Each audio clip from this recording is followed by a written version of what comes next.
Direto de Brasília, com Álvaro Pereira. 9h05 aqui na programação da Gerais FM nessa terça-feira, dia 27 de abril do ano de 2021.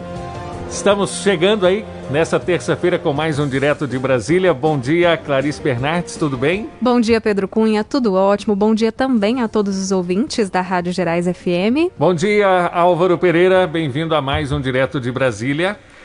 Bom dia, Pedro. Bom dia, Clarice. Bom dia, ouvintes da Gerais FM. Bom dia. Bom, Álvaro, nesta terça-feira a gente volta a falar também, da vacinação contra a Covid-19 e principalmente sobre uma vacina específica, a vacina russa Sputnik. Ontem, a Anvisa infelizmente não autorizou a importação dessa vacinação aqui pra gente, para o Brasil. Queria que você falasse pra gente qual é a principal motivação da Anvisa não ter autorizado, essa importação nesse momento que a gente anda precisando tanto de vacinas contra a Covid-19.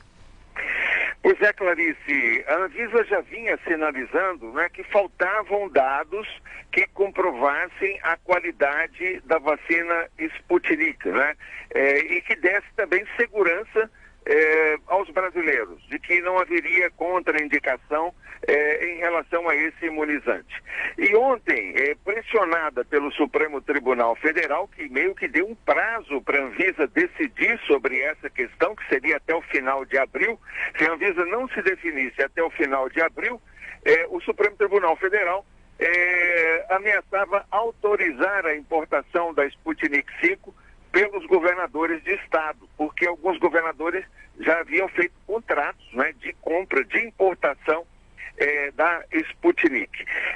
Ontem a Anvisa se reuniu e finalmente anunciou o resultado das análises que vinha fazendo. Não recomendou a importação da vacina russa. E foi uma decisão que surpreendeu de certa forma, porque a Sputnik 5 era vista como mais uma alternativa de vacinas a ser utilizada não só pelos governadores dos estados, mas também pelo próprio Ministério da Saúde. Há informações de que a Sputnik já vem sendo utilizada em cerca de 60 países, ou 60 países já teriam feito contratos com a Rússia para aquisição dessa vacina. Mas o fato é que a Anvisa, que é o órgão de vigilância sanitária aqui do Brasil, uma instituição muito respeitada ao longo dos anos, disse que a Sputnik não oferece segurança. O que falta basicamente, segundo a Anvisa? Falta um relatório técnico dado por autoridades sanitárias mundiais, de países que realmente representem uma referência nessa área de saúde pública, comprovando a eficácia, mas não só a eficácia, a qualidade do imunizante. Então faltou isso, a Anvisa não se sentiu segura, para autorizar a utilização da Sputnik 5 no Brasil. Essa decisão foi tomada por unanimidade lá pelas gerências da Anvisa. 3 gerências técnicas se manifestaram contra a importação: a gerência de medicamentos, a gerência de fiscalização e a gerência de monitoramento. Deram pareceres contrários à importação desse imunizante. Então, a Anvisa apontou inclusive diversas falhas de segurança no processo de produção da Sputnik 5, sendo que a mais grave, Clarice, segundo a Anvisa, é que o adenovírus utilizado para carregar o material genético do coronavírus pode se reproduzir no organismo, provocando outras doenças. Isso me pareceu a questão mais grave, porque a base da vacina é o próprio vírus, modificado. Só que, segundo a Anvisa, esse vírus modificado, ele pode se reproduzir no organismo, produzindo outras doenças, por exemplo, doenças renais. Ele pode se acumular no rim da pessoa. Pode provocar também doenças autoimunizantes. Então, realmente, isso é grave. E segundo a Anvisa, os países que já estão utilizando a Sputnik 5 são países que não têm tradição no controle de qualidade de medicamentos. São países menos desenvolvidos. Nenhum país grande, desenvolvido, referência, estaria utilizando já esse imunizante com segurança. A Anvisa ainda tentou, junto a outros países que já estariam utilizando, um relatório técnico que desse segurança sobre a qualidade da vacina, mas não conseguiu também. A Anvisa alegou também que técnicos da agência estiveram na Rússia, né, para também conhecer o processo de produção da vacina, e eles não tiveram acesso a todas as plantas de produção da Sputnik V. São 7 plantas de produção, eles só puderam visitar 3. Então, segundo a Anvisa, os técnicos não puderam analisar com absoluta transparência como é fabricada essa vacina. A Anvisa também não conseguiu identificar os fabricantes da matéria-prima utilizada pelos russos. Então, tudo isso gerou essa insegurança e essa decisão de ontem. Por um lado, é positivo na medida que demonstra a preocupação da Anvisa com a segurança, né, com a saúde da população brasileira. Por outro lado, negativo, porque a gente já via na Sputnik mais uma alternativa de vacinas, né, nesse quadro de escassez aí que a gente está acompanhando. Álvaro, e a gente falando um pouquinho sobre essa vacina, o Brasil tinha chegado a ter algum contrato ou conversas para comprá-la para a gente aqui para o Ministério da Saúde brasileiro? Olha, os governos estaduais já haviam firmado vários acordos. 15 governadores estaduais já haviam firmado acordos para aquisição da vacina Sputnik V. Em torno de, somando todos esses acordos, isso já representava algo em torno de 30 milhões de doses. E o próprio Ministério da Saúde havia demonstrado interesse em utilizar também a Sputnik V e já encaminhava um acordo para aquisição também de alguns milhões de doses aí. Mas o fato é que com essa decisão da Anvisa, todos esses contratos devem ficar em suspenso, né? O governador do Ceará, Camilo Santana, que foi um dos que recorreram ao Supremo Tribunal Federal para forçar a Anvisa a dar uma decisão mais rápida, mais ágil, ele disse que vai continuar lutando para importar a Sputnik V, tentando provar que, ao contrário do que diz a Anvisa, ela oferece sim qualidade. Mas é muito difícil agora contestar um órgão como a Anvisa, que deu um parecer muito técnico, né? Foram 3 gerências técnicas se manifestando contra a utilização da vacina. Álvaro, é justamente nesse ponto aqui que eu também estava pensando. Por causa desses problemas que você acabou de mencionar, né, dela poder causar outras doenças, ela não pode chegar a ser suspensa, né, em caso da aplicação por causa justamente desses outros problemas recorrentes? Eu acho que sim, né? Caso não chegue aí, caso eles não apresentem, né, o governo da Rússia, o laboratório responsável, um relatório técnico que transmita segurança, feito por autoridades internacionais de credibilidade, eu acho que isso pode afetar, sem dúvida nenhuma, a distribuição dessa vacina em vários países, e principalmente aqui no Brasil, né? Fica muito difícil a essa altura o próprio Supremo Tribunal Federal contestar uma decisão técnica como essa. Com certeza a gente tem que pensar no cenário todo, né? Resolver um problema, mas também não podemos criar outros, né? Álvaro, e falando também, né, da pandemia no geral, além da vacinação, claro, como é que estão os números, né, relacionados a casos ativos, a número de mortes em relação à Covid no Brasil hoje? Ué, Clarice, os números de ontem trazem esperança, né?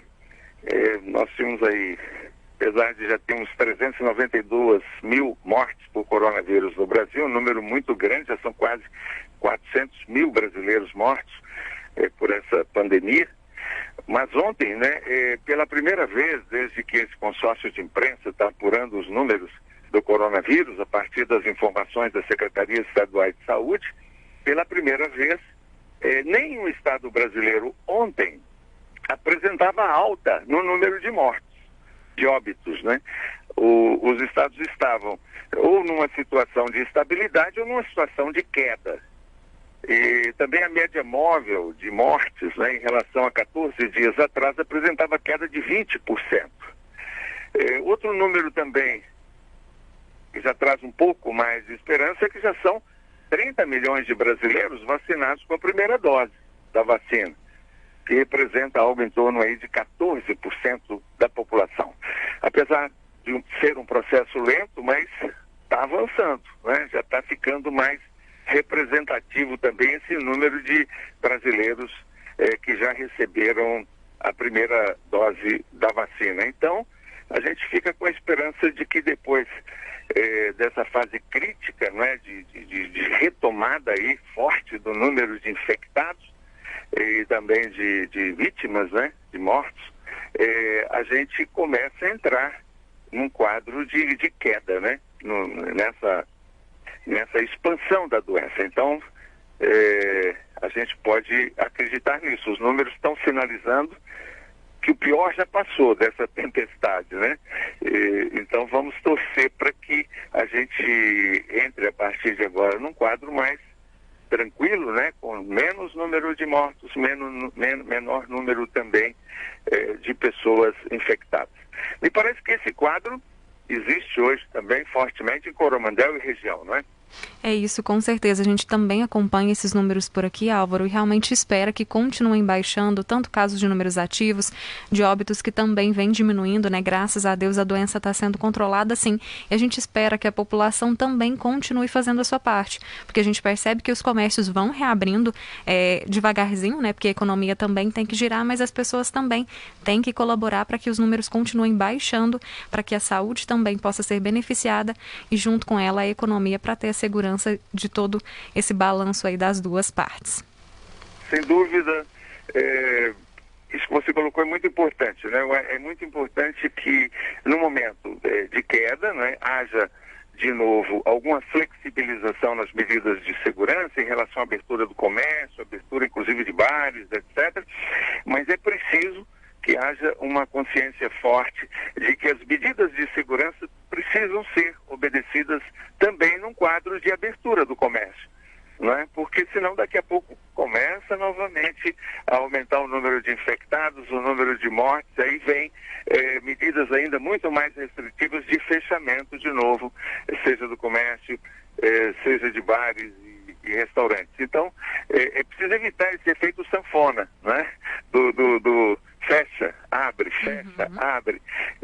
Então é muito importante que a população esteja consciente de que mesmo num quadro de abertura é preciso seguir com rigor essas medidas de segurança. O que eu quero dizer com isso? No caso de bares, por exemplo, de restaurantes, que se cumpra, né, aquela medida do distanciamento ali de mesas, né, que o estabelecimento siga rigorosamente também todas aquelas medidas de segurança em relação à limpeza, né, em relação à desinfecção de áreas, ao álcool gel que tem sempre que estar disponível, a utilização de máscaras, né, pelas pessoas que estão atendendo, pelos garçons, etc. Enfim, que tanto o dono do estabelecimento, o empresário do comércio, siga com rigor essas medidas, como a população também, né, no sentido de manter esse distanciamento e até cobrar do dono do estabelecimento que cumpra também essas medidas de segurança. Então, essa consciência é muito importante para que a gente evite o efeito sanfona, né, para que essa reabertura do comércio que está se dando hoje em Coromandel e região, por exemplo, né, que ela seja permanente, que não precise voltar a um processo de fechamento nos próximos dias. Então, vamos ser muito rigorosos com isso. Eu acho que o cuidado, né, o preço, né, da reabertura do comércio, o preço da retomada do crescimento da economia é exatamente ser rigoroso com as medidas de segurança. E com certeza, cada um fazer a sua parte, né? A gente tem que cobrar da gente também, tem que cobrar dos outros. E acho que só unido que a gente vai conseguir sair disso da melhor maneira possível. Bom, Álvaro, a gente encerra o nosso Direto de Brasília por aqui. Na semana que vem a gente continua falando com certeza sobre esses assuntos aí de interesse nacional. Te desejo uma excelente semana e até a próxima terça-feira. Até a próxima terça-feira, Clarice. Até a próxima terça-feira, Pedro. Um grande abraço a população de Coromandel e toda a região, os nossos ouvintes aí de toda terça-feira. Abraço, Álvaro, boa semana, até terça-feira que vem. Clarice, daqui a pouco nós temos mais uma edição aí do Repórter 97, e como a gente citou aí os casos aqui de Coromandel, eu até peguei aqui lá no nosso Facebook da Gerais FM, que foi postado o último boletim, né, de ontem que saiu, o balanço que nós temos até hoje, né, desde o primeiro dia que começou essa pandemia, o primeiro caso registrado aqui em Coromandel, até ontem, né, dia 26/4, nós tivemos aí um total de 1.707 casos positivos, um total de 6.158 casos negativos, ou seja, pessoas que testaram e deram negativo, tiveram contatos com pessoas que foram testadas positivamente. Atualmente, até ontem, nós tínhamos 24 casos ativos, ou seja, casos que podem... transmitir o vírus ainda, que podem transmitir a doença, realmente. Né? 82 óbitos confirmados, é um número significativo de óbitos para uma cidade com menos de 30 mil habitantes, né? E nas últimas 72 horas nós tivemos apenas um novo caso ativo, né? E um novo caso recuperado. Então esse é o balanço de Coromandel até ontem, dia 26/4, né? E são esses recuperados que a gente quer que aumente cada vez mais, né, Pedro? Com certeza. E a gente pode observar que os números de casos ativos vêm caindo, mas isso não é motivo para a gente relaxar. A doença ainda está aí, a gente tem que continuar fazendo a nossa parte, sempre. E todos os dias, esse informe da Prefeitura Municipal também é repostado nas nossas redes sociais. Está disponível todos os dias no Facebook e também no Instagram da Rádio Gerais FM. Só o pessoal conferir.